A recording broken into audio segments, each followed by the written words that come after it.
Assalamualaikum warahmatullahi wabarakatuh. Perkenalkan, nama saya Nuriani dengan NIM 2311088 dan saya Mutiara Rahmawati dengan NIM 2311078. Di sini kami akan membuatkan tugas UAS mata kuliah fikih yang diampu oleh Bapak Muhammad Insan Jauhari MPD. Baiklah, di sini kami akan menjelaskan bagaimana cara menghitung zakat mal yang terdiri dari zakat pertanian, zakat emas, dan zakat profesi. Dan juga menghitung pembagian warisan serta bagaimana cara proses jenazah. Selamat menonton. Di sini saya akan menjelaskan tentang cara pembagian zakat emas, yaitu jenis zakat pertanian. Ini saya akan membuat satu contoh kasus zakat pertanian, yaitu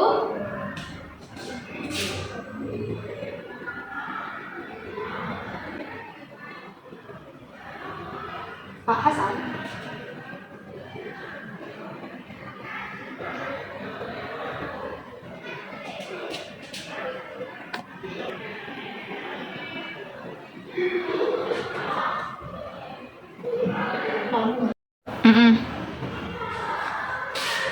Nah,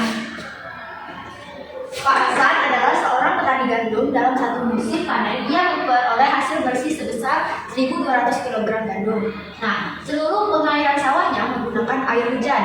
Nisab zakat pertaniannya itu setara dengan 653 kg. Jika harga gandum 4.000 kg, apakah Pak Hasan wajib membayar zakat? Dan jika wajib, berapakah zakat yang harus dikeluarkan?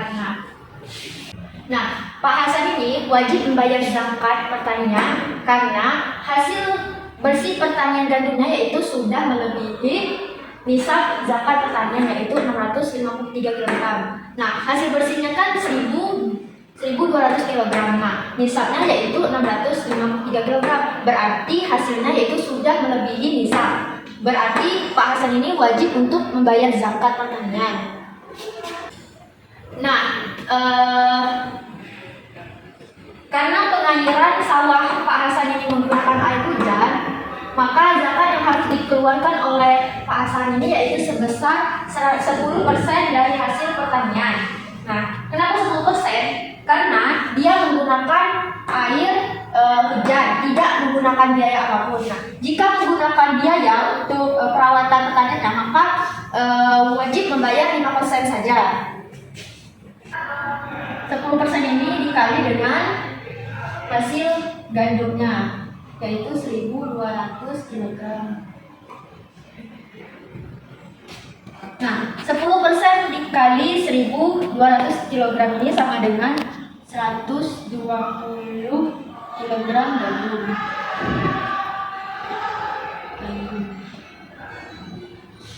Nah, jika zakatnya dibayar dalam bentuk uang, maka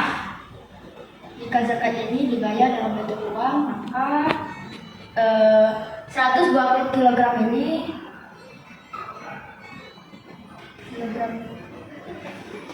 dikali dengan harga gandumnya per kilo, dikali dengan 4.000 kg. Nah, jadi 120 dikali dengan 4.000 sama dengan 480.000.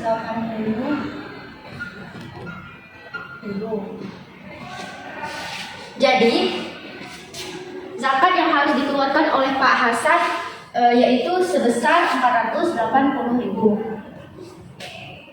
Nah, saya akan menjelaskan mengenai zakat emas. Contoh kasusnya yaitu sebagai berikut. Baik, contoh kasus yang kami ambil yaitu Ibu Aisyah memiliki emas seberat 120 gram yang ia simpan selama setahun tanpa digunakan. Nisab zakat emas itu sebesar 85 gram, sedangkan harga emas 1 juta per gram. Apakah wajib membayar zakat dan seberapa besar?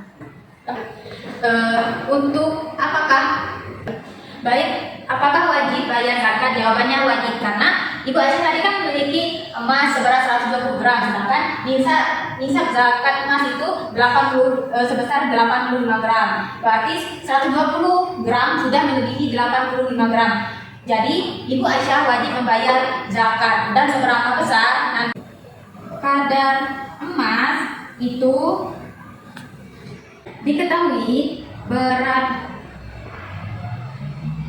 emas yang dimiliki Ibu Aisyah tadi 120 gram. Zakat yang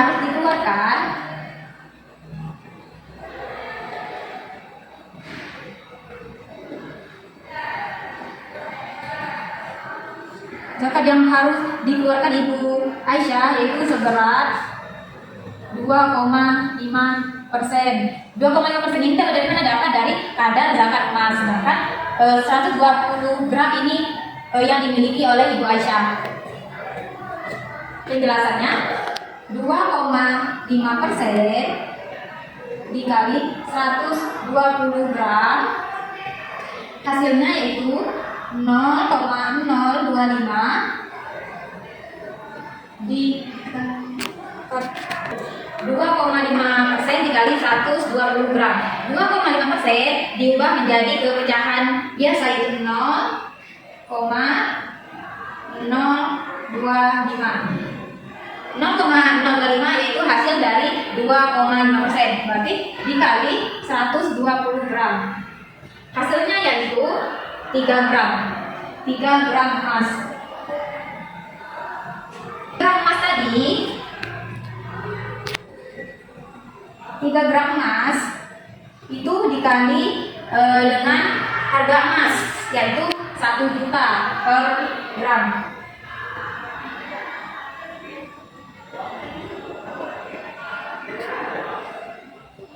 Hasilnya 3 juta.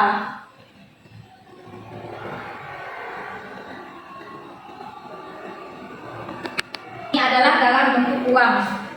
Baik, dari kasus Ibu Aisyah tadi, maka beliau wajib membayar zakat sebesar 3 juta dalam bentuk uang. Baiklah, selanjutnya di sini saya akan menjelaskan tentang contoh kasus atau contoh soal dari zakat profesi. Di sini saya akan membuat contoh soalnya yaitu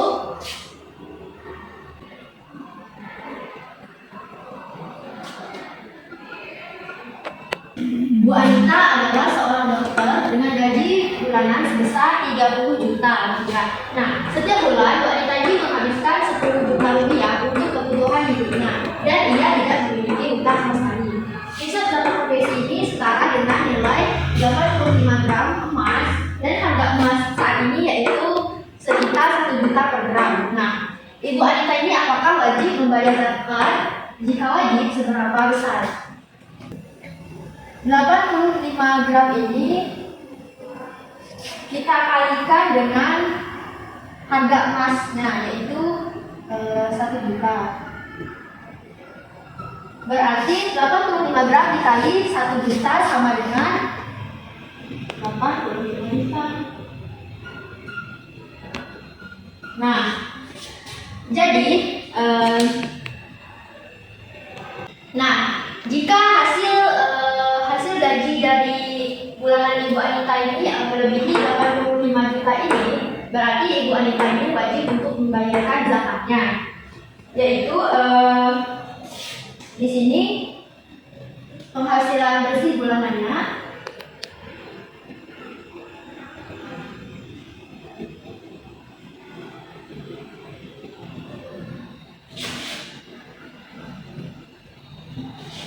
yaitu sebesar 30 juta. Nah, 30 juta ini kita kurangkan dengan 10 juta karena kan di sebelumnya dia menghabiskan 10 juta dan jadi dikurangkan 10 juta.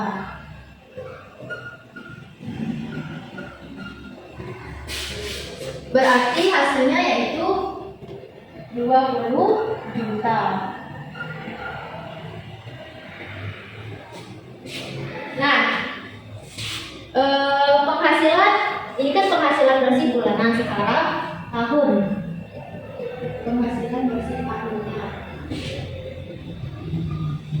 yaitu ini 20 juta ini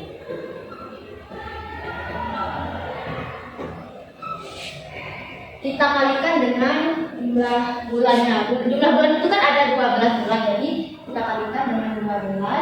20 juta dikali dengan 12 sama dengan 240 juta. Nah, jadi kalau hasil bersih bulanannya yaitu 20 juta dan hasil tahunnya yaitu 240 juta.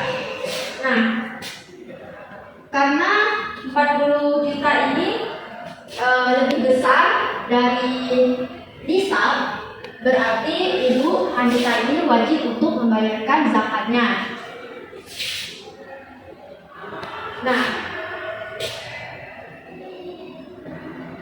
di sini kan sama seperti Mas tadi, yaitu kadarnya 2,5%. 2,5% ini dikalikan dengan hasil bulanan tadi yaitu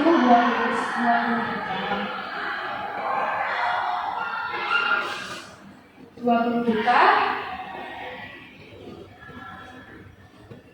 berarti sama dengan 0,25. Nah, hasilnya yaitu 0,25. 0,25 ini dikalikan lagi dengan 20 juta.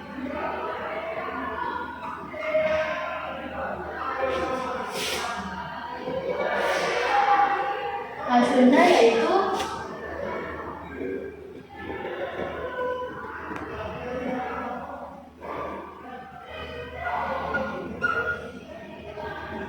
500.000. Nah, jadi hasil zakat bulanan Ibu Anita ini yang harus dikeluarkan yaitu sebesar 500.000 rupiah. Nah, kalau Ibu Anita ingin membayarnya secara tahun ini, berarti 500.000 ini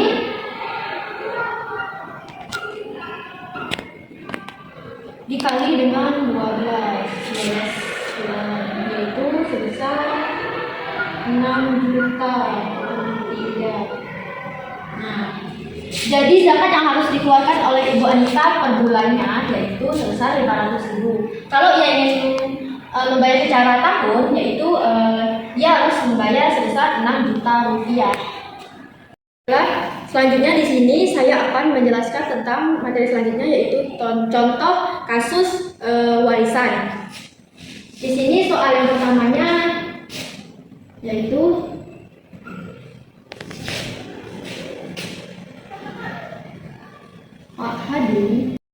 Pak Hadi meninggal dunia dan meninggalkan harta warisan uang tunai sebesar 300 juta rupiah dan tanah yang memiliki nilai jual sebesar 200 juta rupiah.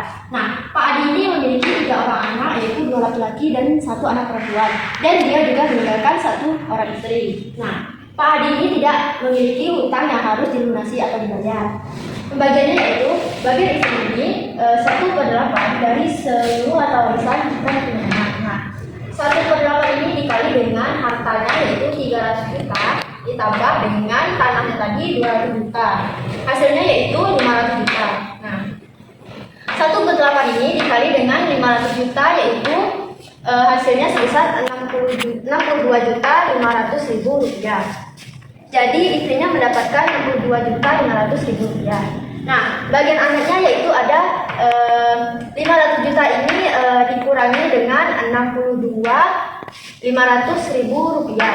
Nah, 62.500.000 rupiah ini adalah hasil dari pembagian dari istrinya tadi yaitu dikurangi. Jadi kan tadi kan jumlah hartanya 500 juta rupiah dikurangi dengan pendapatan istrinya tadi, hasilnya yaitu 37.500.000 rupiah.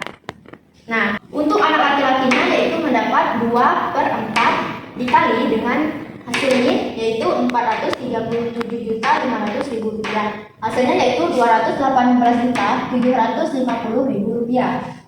Nah, untuk anak perempuannya yaitu setengah dari anak laki-laki tadi yaitu 1/4 dikali 437.500.000 rupiah.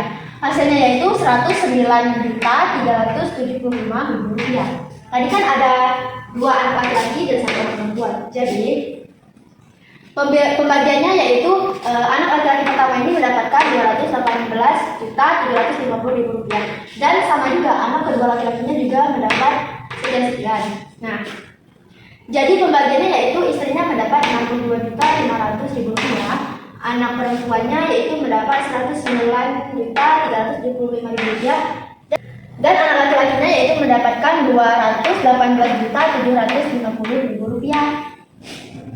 Selanjutnya saya akan menjelaskan mengenai contoh kasus warisan.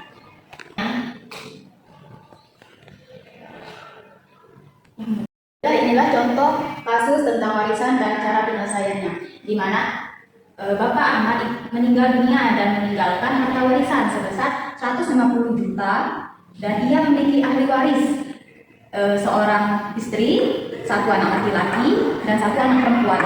Pertanyaannya, berapakah bagian warisan masing-masing dari para ahli? Tadi kan ada untuk para ahlinya yaitu istri, berarti istri mendapatkan 1/8 dari total harta karena ada anak. Tadi kan ada satu anak laki-laki dan satu anak perempuan. Berarti Rudi dan Putri perbandingannya 2/1. Total harta tadi kan 150 juta. Jadi pembagian istri 1/8 dikali total harta yaitu 150 juta. Hasilnya yaitu 18.750.000. Adapun ini tadi kan bagian istri, sekarang bagian anak. Untuk anak ini sisa harta dari istri berarti 150 juta dikurangi 18.750.000, hasilnya yaitu 131.250.000. Jadi dapat disimpulkan dan didapatkan bahwa berarti tadi kan untuk anak laki-laki perbandingannya 2, berarti 2 dikali 43.750.000, hasilnya 87.500.000. Dari mana dapat 43.750.000? Yaitu dari hasil sisa harta untuk anak yaitu 131.250.000 dibagi dengan 3, hasilnya ini.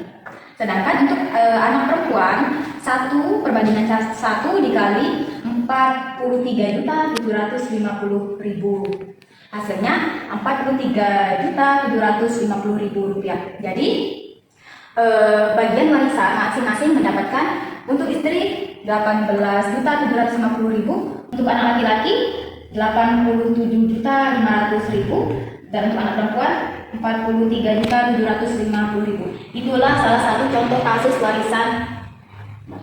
Nah, di sini kami akan mempraktekkan bagaimana cara mengkafani jenazah laki-laki. Sebelum mengkafani jenazah, ada kalanya membaca niat antara lain yang akan dibacakan oleh Mutia.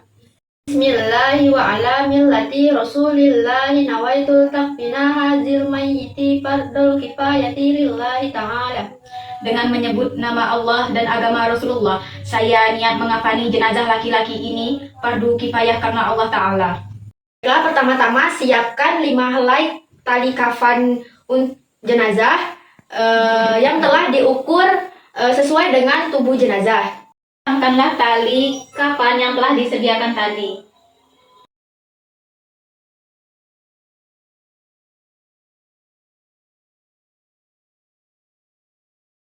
Selanjutnya letakkan kain kafan di sebelah kanan jenazah.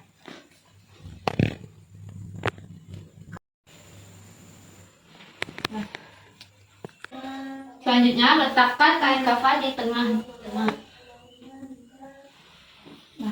Taburkan wewangian di atas kain kafan. Kemudian letakkan jenazah pada kain kafan yang telah diberi wangi-wangian. Dan tutuplah auratnya secara tertutup. Lalu ikat kedua kaki jempol jenazah dengan tali. Kemudian tutup lubang-lubang yang ada pada mayat seperti lubang hidung dan lain-lain. Setiap lipatan yang ada pada tubuh jenazah letakkan kapur baris dan tutuplah auratnya sebaik mungkin. Kemudian bungkuslah jenazah dengan kain kafan yang telah disediakan dengan rapi.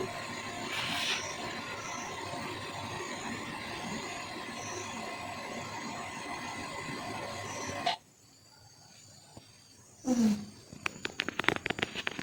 nggak?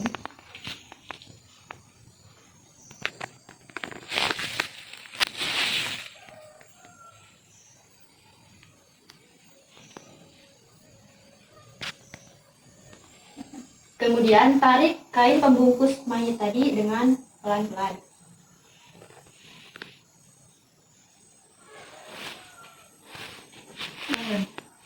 Kemudian bungkuslah jenazah dengan kain kafan terakhir dengan rapi. Lalu gulungkan kedua ujung kain kafan agar terlihat lebih rapi dan mudah untuk diikat. Ikat tali kain kafan di sebelah tubuh kiri mayit.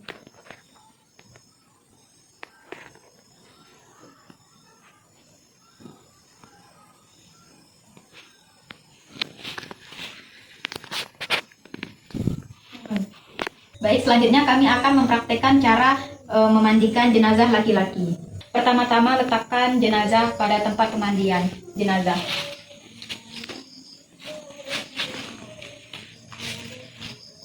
Jenazah harus di tempat tertutup. Lepaskan aksesoris yang ada di bagian tubuh jenazah seperti jam tangan, gelang, dan sebagainya. Lalu buka penutup kain jenazah dari kakinya dan kepalanya agar mempermudah untuk memandikan jenazah.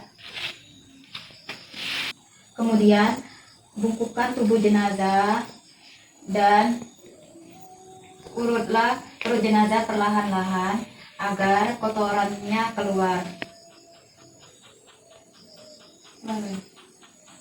Kemudian bersihkan bagian dubul dan ubul jenazah secara perlahan-lahan agar bersih.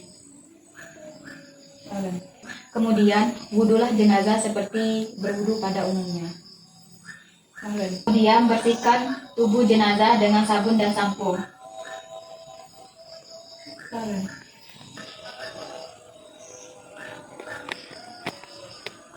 Kemudian bilas tubuh jenazah dengan air bersih sebanyak 3 kali atau sesuai kebutuhan.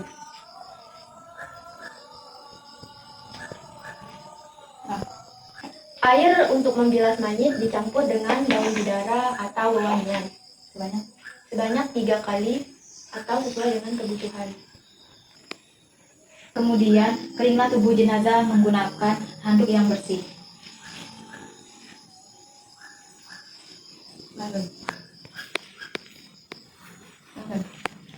Kemudian tutup tubuh jenazah dengan kain yang kering dan bersih.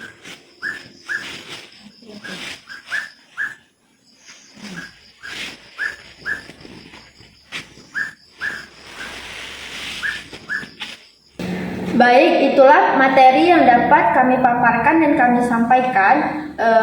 Kurang lebihnya kami mohon maaf dan kepada Allah kami mohon ampun. Wabillahi taufiq wal hidayah. Wassalamualaikum warahmatullahi wabarakatuh.